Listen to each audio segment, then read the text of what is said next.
ముఖ్యమంత్రి గారు కేబినెట్ మంత్రులు ప్రమాణ స్వీకారం చేసిన లగాయతు ఇనప కంచెలతో బంధించిన ప్రగతి భవనం దగ్గర నుంచి లగాయతు ప్రజలకు సెక్రటేరియట్లో సామాన్య ప్రజలకు ప్రవేశం లేని సందర్భం గత ప్రభుత్వంలో ఉన్న దానిని మరిపించే విధంగా తీసుకున్న నిర్ణయాలతో లగాయతు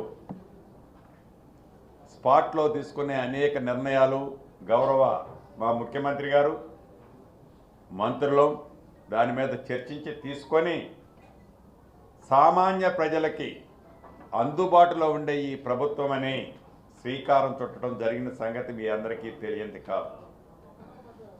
ఈ ప్రభుత్వం ఈనాడు చిత్తశుద్ధితో పనిచేయాలని, చిత్తశుద్ధితో పనిచేసే అధికారుల్ని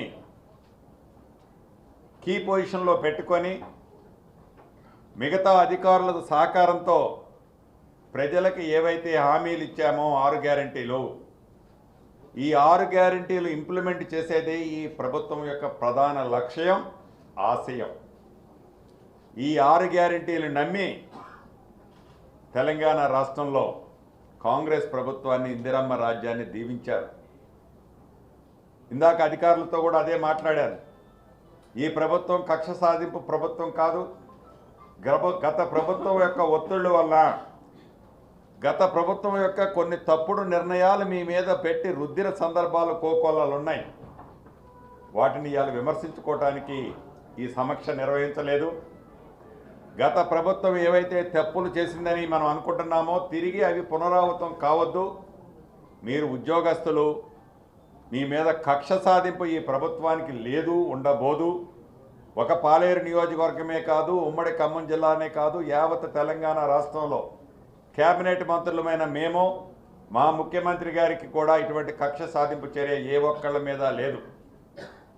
ప్రతిపక్షంలో ఉన్న, ఈనాడు ప్రతిపక్షంలో ఉన్న అన్ని రాజకీయ పార్టీల మీద, రాజకీయ పార్టీలకు సహకరించే నాయకుల మీద కూడా ఈ ప్రభుత్వానికి కక్ష సాధింపు లేదు.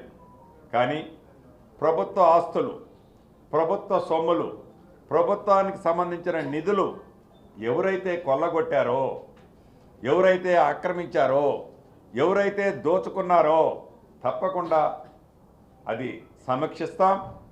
ఆ సమీక్షించి ప్రభుత్వ భూములు, అది హైదరాబాదులో కానీ, వరంగల్లో కానీ, ఖమ్మంలో కానీ, ఇతరత్ర ఏ ప్రాంతంలోనైనా ప్రభుత్వ భూములు ఆక్రమించినా, ప్రభుత్వ సొమ్ములు కొల్లగొట్టినా, ఆనాడు ప్రభుత్వం ఉంది కదా, అధికారం ఉంది కదా అని అనేక వర్కులలో వారికి నచ్చినట్లు బినామీ ఎస్టిమేట్లు తయారు చేసి వారి బినామీ కాంట్రాక్టర్లకు ఇచ్చుకున్నా వాటిని ఒక్కసారి పునఃపరిశీలన చేసుకొని కరెక్ట్ చేసుకోవాలని అయితే ఇందాక అధికారుల సమక్షంలో చెప్పడం జరిగింది.